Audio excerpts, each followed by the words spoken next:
우리야, 우리 온 마음 다해서 우리 하나님을 사랑하십시다. 아멘. 해마다 크리스마스가 되면 거의 같은 본문을 읽습니다. 그리고 같은 내용을 가지고 설교를 하게 됩니다. 사실 오늘 본문을 수십 년간 수십 번을 읽었어요. 근데 그때마다 참으로 불가사의한 일이 있습니다. 참 이상한 일이 있어요. 그거는 왜 대제사장들과 서기관들과 그리고 유다 백성들이 왕으로신 예수님을 영접하지 않았을까? 참 캐션만큼입니다. 여러분, 유대인들이 누굽니까? 하나님께서 특별히 아브라함의 자손들인 그들을 애굽에서 건져내 주셨어요. 그들은 애굽에서 300년 동안 심히 고생을 했거든요.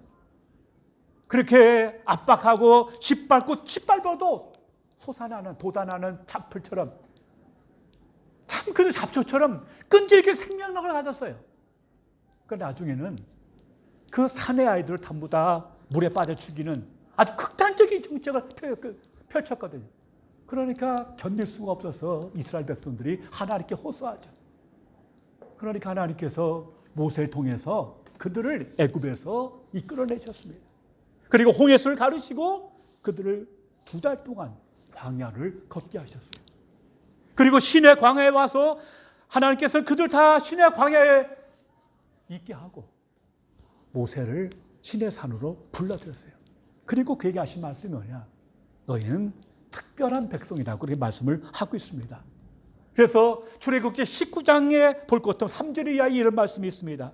내가 애굽 사람에게 이렇게 어떻게 행하였음과 내가 어떻게 독수리 날개로 너희를 업어 내게로 인도하였음을 너희가 보았느니라. 세계가 다 내게 속하였나니 너희가 내 말을 듣고 내 언약을 지키면 내가 모든 민족 중에서 내 소유가 되겠고 너희가 내게 대하여 제사장 나라가 되며 거룩한 백성이 되리라. 너는 이 말을 이스라엘 자손들에게 전할지어다. 사실 여러분, 이스라엘 민족이 숫자가 많아서 남달리 의로워서 뽑은 게 아닙니다. 오직 하나님의 궁절이에요. 하나님의 사랑이에요. 아무 조건 없어요. 그들을 이끌어서 하나님 백성 제사장 나라 삼으시고 그들 영원히 그들 가운데 주의 은혜를 주시겠다고 말씀하신 것입니다. 그들을 광야를 거쳐서 젖과 꿀이 흐르는 약속의 땅 가나안 땅으로 그들을 이끌어왔어요. 그리고 사사시대를 거치고 왕정시대를 거치면서 그들을 하나님의 백성으로 세우고자 하셨습니다. 하나님의 귀한 뜻을 그들 통해서 펼쳐나가기를 주께서 원하셨습니다. 그럼에도 불구하고 그들은 참으로 독하게 하나님의 말씀을 듣지 않았어요. 하나님께서는 당신의 종들을 보내서 돌아와라 돌아와라 내게 돌아오라고 그렇게 거듭거듭 말씀하시면서 눈을 감고 귀를 닫아버리고 그런 말씀 듣기를 거부했습니다. 그래서 통일 이스라엘이 남북으로 갈라졌고 북쪽 이스라엘은 기원전 722년에 아수르에 의해서 망하고 말았습니다. 아수르는 혼혈 정책을 썼거든요. 그래서 다 피가 다 섞이고 말았어요. 그래갖고는 이스라엘 10지파는 결국 역사 속에서 사라지고 말았습니다. 그 같은 사건을 보면서도 남쪽 유다는 여전히 죄 가운데 또 헤매다가 기원전 586년에 바벨론에 의해서 나라가 망하고 말았습니다.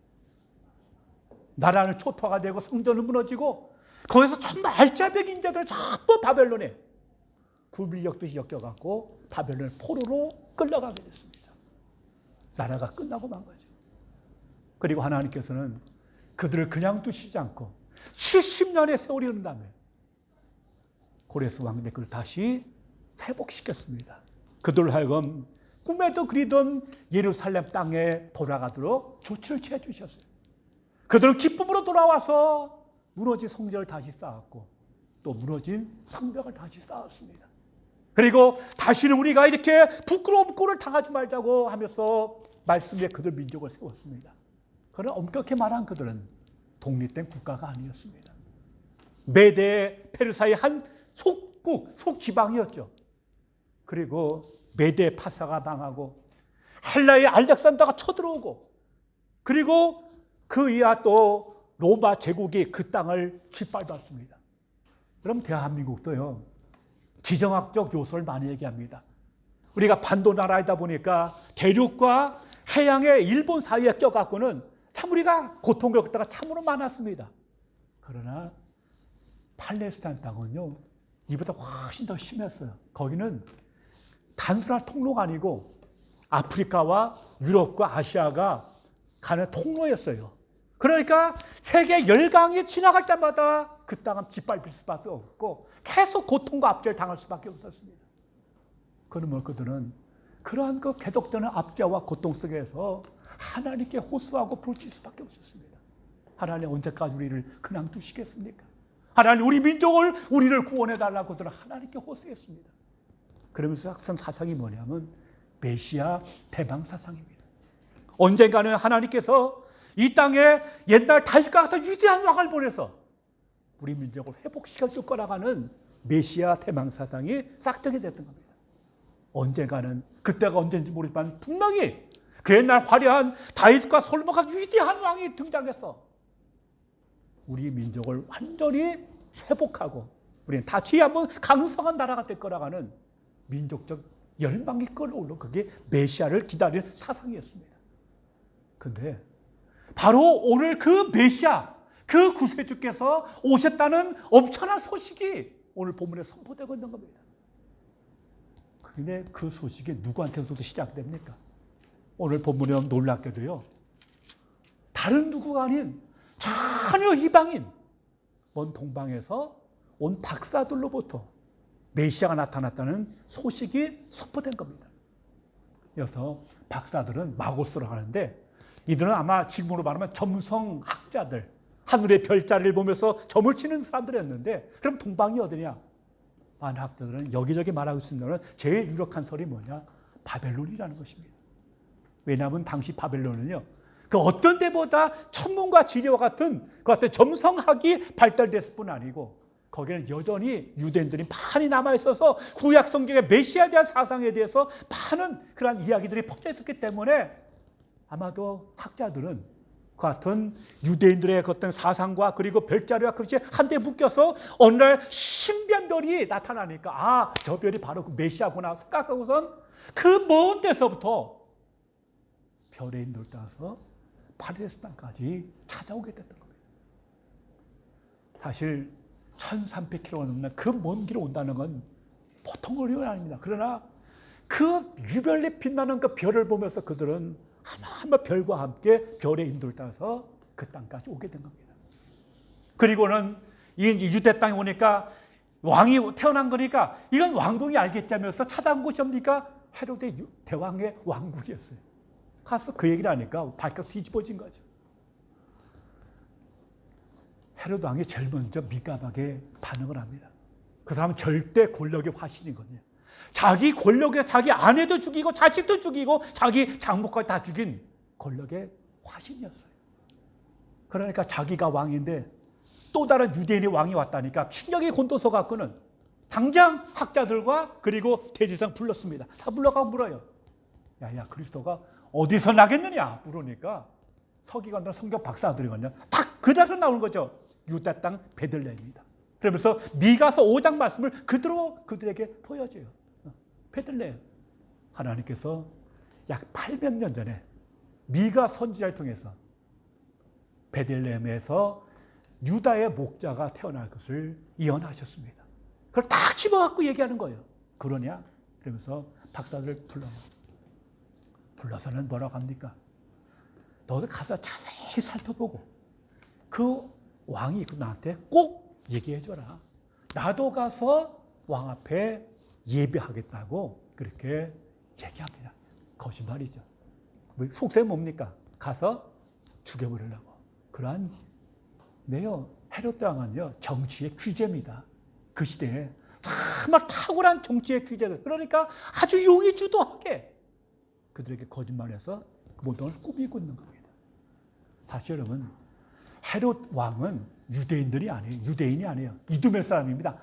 그러니까 그 사람은 내 정치력이 워낙 좋으니까 그럼에도 불구하고 자존심 세기로 유명한 유대인들을 잘 이렇게 다독다독하면서 다스려갖고 그 나라를 이끌어가고 있는 중이거든요. 그러니까 자신의 라이벌이 등장하니까 그냥 곤두서갖고 그를 죽이려고 대드는 그의 행동은 100분 이해가 됩니다. 왜 그럴 수 있어요? 골락의 눈이 아주 화신이 했던 사람이기 때문에. 근데 제가 이해가 되지 않는 건 뭐냐면 바로 대제사장과 서기관들입니다. 제가 앞서 말씀드린 것처럼 이스라엘 사람들은, 유대인들은 그렇게 메시아가 나타나서 그 메시아가 자기 민족을 구원해 줄 것을 목을 길게 빼고 학소고대하고 있었거든요. 그래서 유대인의 왕으로 나신 이가 누구냐고 동방박사가 얘기하니까 발칵 뒤집어졌어요. 소동이 났어요. 뒤집어졌어요. 이게 무슨 소리냐? 막 난리 버거지 쳤는데 놀란 게 뭡니까? 다시 박사들이 별을 따라서 베들레헴으로 가서 아기 예수를 만나는 그 현장에 누구도 따라간 사람이 없어요. 전 이게 이상해요. 정말 이게 불가사의예요. 어떻게 그렇게 소망하고 기다린다고 말을 했는데 정작 왕으로 오신 예수가 오시니까 한 사람도 현장에 같이 가서 경배한 사람이 없는 걸 어떻게 설명해야 됩니까? 어떻게 설명해야 돼 이걸? 대제사장들은 당시 유대교의 종교적인 리더였습니다. 그러면서 로마 제국이 자치권을 줬어요. 일종의 지방자치죠. 유대 지방의 지방자치에 다스리는 사내들이라는 의원 중에 또 총수장이 대제사장이에요. 그러니까 대제사장은 종교 권력과 정치 권력 한 손에 쥐고 있는 그 시대의 실력자거든요. 그러니까 아마도 이 사람은 어떤 예수가 오고 메시아가 오고 그것보다도 자신의 기득권, 종교, 정치, 권력을 붙드는데 그것을 뭡니까? 뺏기지 않는데 더 관심을 갖고 있었던 것을 우리에서 살펴볼 수 있습니다. 살펴볼 수 있습니다. 우리는 그러하기 때문에 이 권력자들, 어떤 메시아나 그리스도보다도 자신의 권력이 앞서요. 기득권 주자는 게 더 앞섰거든요. 그러니까 그들은 결국 뭡니까? 예수님 가는데 관심이 없었어요. 관심이 없었어요. 그리고 서기관들이 누굽니까? 서기관들은 평생 율법을 공부한 사람입니다. 성경 박사들의 교수들이에요. 지금으로 치면 신학교 교수나 아니면 목사들처럼 아주 성경에 해박한 그 같은 사람들이었습니다. 그래야 딱 물으니까 답이 튀어나오죠. 근데 문제는 뭡니까? 그들도 한 사람도 예수께 가지 않았어요. 가지 않았어요. 우리는 이걸 통해서 많은 지식이 사람을 바꾸지는 않는다는 걸 볼 수 있습니다. 그리고 그 지식이 삶과 유리될 때 그 지식은 오히려 독이 되는 것 같은 걸 볼 수 있습니다. 그들은 그들의 어떤 종교적 위치, 그걸 가지고 자신의 삶을 유지하고 기득권을 수하는 데 급급했을 뿐 실제 그들의 마음가는 예수, 메시아 그런 거 관심이 없었습니다. 관심이 없었어요. 우리는 많은 경우에 우리가 성경을 공부합니다. 필사도 합니다. 제자훈련도 받아요. 근데 그 말씀이 우리의 삶 속에 하고 이게 서로 겉돌고 유리되면은 그 지식은 아무 능력이 없어요.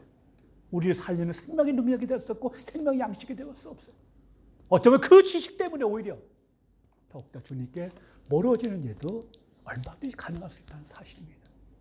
우리는 그러하기 때문에 그 하나님의 말씀의 지식이 내 생명을 살리는 피가 되고 살이 되지 않으면 오히려 그 지식에 걸려서 넘어져서 우리는 구원으로부터 멀어질 수 있다는 사실을 우리가 알아야 할 것입니다. 그리고 또 한 부류가 있어요. 일반 대중들입니다. 그들 역시 그 소식가 다 난리가 났어요. 뒤집어졌어요. 그들도 역시 단 한 사람도 아기 예수가 난 현장에 찾아간 사람이 단 한 명도 없어요. 어쩌면 그렇게 무관심할까요? 믿는 백성이 하나님의 선민이라고 자부하는 그들이 어떻게 그렇게 철저하게 무관심할 수 있을까요? 참으로 알 수가 없습니다. 참으로 이상한 사람들입니다. 그들도 역시 그런 어떻게 보면 별다른 얘기 같은 그런 것보다도 오늘 당장 뭐요? 무엇을 먹을까? 무엇을 입을까? 무엇을 마실까? 삶의 요청, 삶의 요구 앞에 그저 급급하게 살아가는 사람인 것을 우리는 확인할 수가 있습니다. 한마디로 그들은 하늘을 바라보는 하늘의 백성임에도 불구하고 하늘 바라보기를 포기하고 땅에만 눈을 받고 살아가는 땅의 사람이 된 것을 볼 수가 있습니다.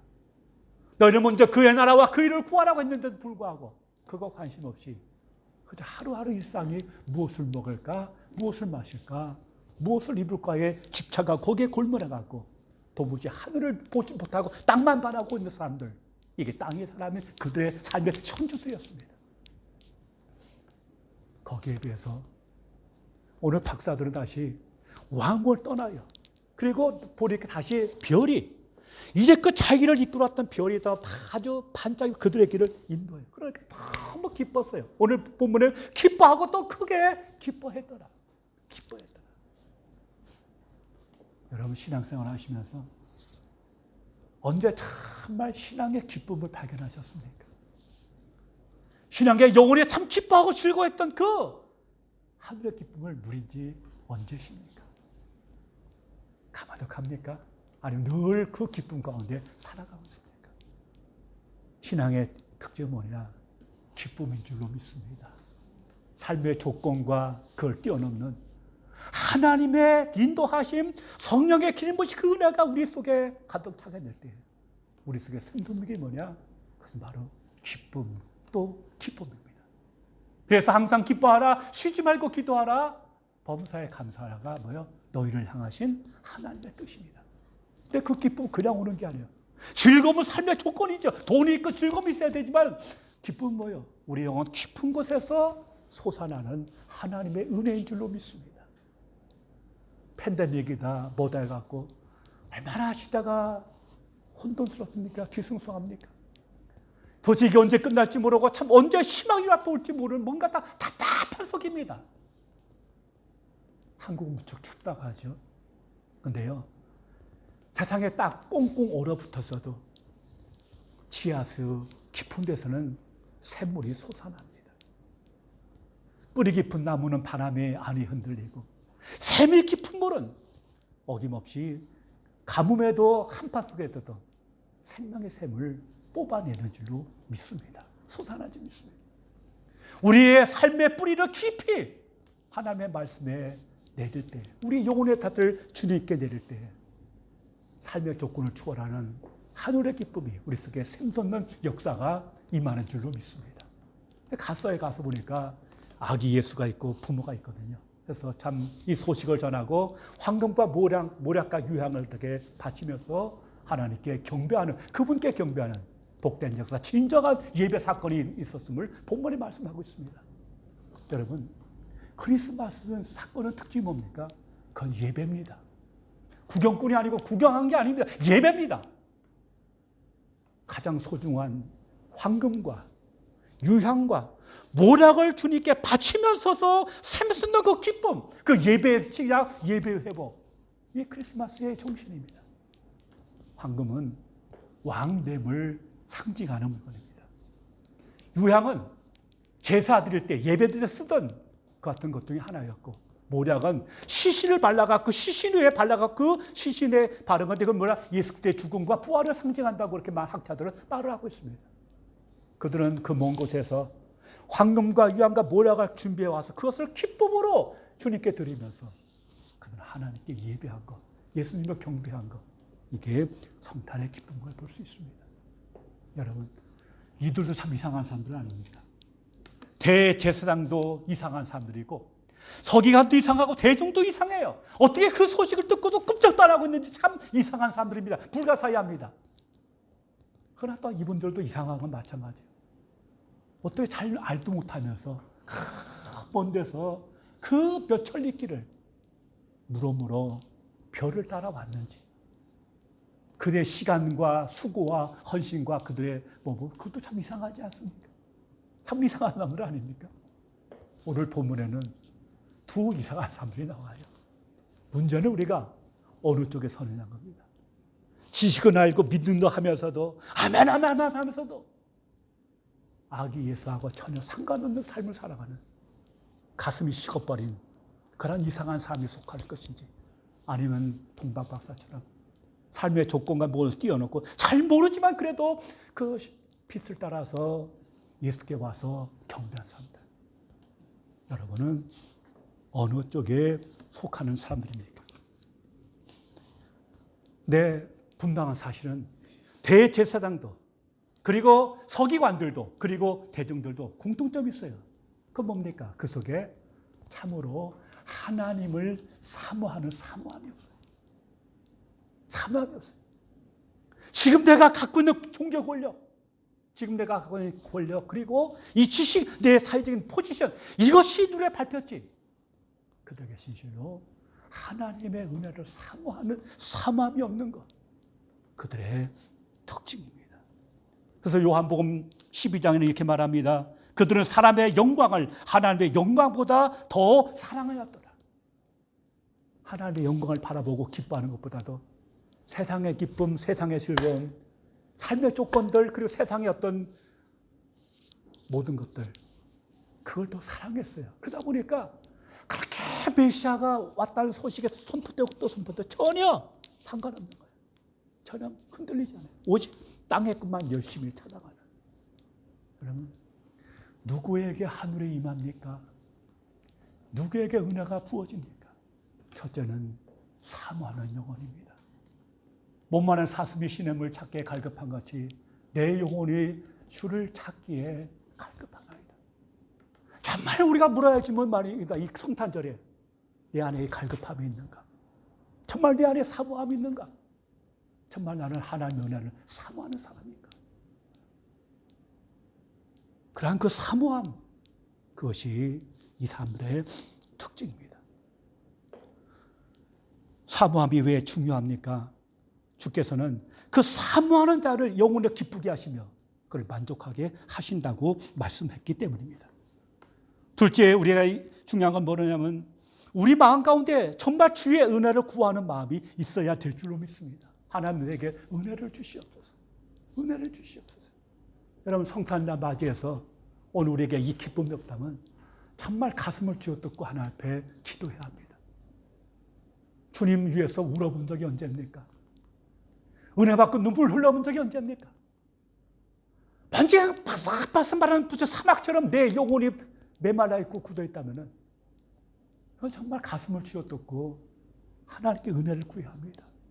하나님 내 굳은 마음을 기경시켜 주시고 갈아엎어 주셔서 참으로 주의를 사모하는 마음을 허락해 주시옵시고,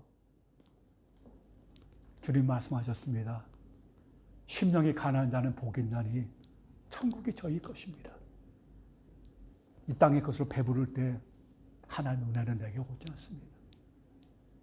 하나님의 은혜를 구해야 합니다.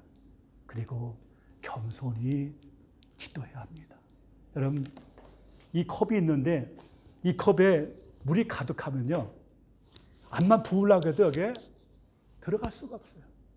이걸 비워낼 때 여기에 새로운 것이 들어갑니다. 내 마음이 높아 있고 나로 충만하고 내 걸 온통 차 있으면 주의 은혜가 부어지려고 해도 부어질 수가 없는 거 아닙니까? 저는 이번 성탄이 무엇보다도 우리의 정말 마음께서 다 엎어버리고 다시 빈 그릇 주님께 내놓고, 하나님 내게 은혜를 주십시오. 내 영혼이 정말 팍팍합니다. 내 영혼이 정말 메마릅니다. 하나님 내 마음속에 감격이 회복되게 하시고 감동이 회복되게, 눈물이 회복되게 하시고 내 안에 정말 주를 사랑하는 이 열정과 마음이 회복되게 하여 주시옵소서. 크리스마스가 그냥 연례 행사처럼 돌아가는 게 아니고 참으로 주님을 알고 믿고 정말 겸손함으로 하나님께 나가 은혜 받고, 하나님 다시 이 크리스마스가 내 신앙의 제1번지가 되게 하시고 새롭게 시작할 수 있는 하나님 은혜를 주옵소서. 그런 마음이 필요할 것입니다. 끝으로 이 박사들은 밤에 잠을 자는데 천사가 또 고지해요. 너 헤롯에게 가지 마라. 저 거짓말이다. 그럴 때 박사들은 그 말 듣고 아멘해서 다른 길로 자기 본국에 돌아갔다고 얘기합니다. 인간이 어떻게 그 거짓을 모르지요. 워낙 아주 교묘하게 꾸몄기 때문에. 그러나 하나님은 아시잖아요. 그리고 그들은 뭐냐? 다른 길로 돌아갔어요. 뭘 말해주고 있습니까? 여러분, 정말 예수님 만나면요, 같은 생활, 같은 길 못 갑니다. 전혀 새로운 길을 가게 되는 줄로 믿습니다. 그래서 바울은 뭐랍니까? 그런 적 누구든지 그리스도 안에 있으면 새로운 피조물이라. 이전 것을 지나갔으니 보라 새 것이 된다.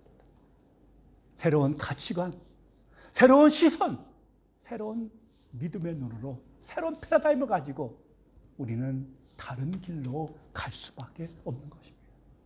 이것이 바로 뭐냐? 크리스마스가 우리에게 전해주고 있는 같은 메시지입니다. 예수를 믿는다면서 여전히 구태연한 삶을 반복하고 있다면 그것은 아직도 뭔가 문제가 있는 거죠.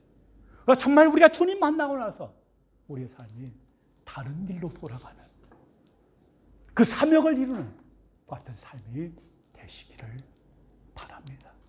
기도합니다. 좋으신 주님, 은혜 더해 주시고 이번 성탄이 우리 신앙의 일본지가 되게 하시고 이전 것은 떨쳐버리고 보라 새 것이 되어서 신앙을 새롭게 시작하는 거룩한 출발점이 될 수 있도록 은혜 더해 주시옵소서. 예수님 이름으로 기도합니다. 아멘.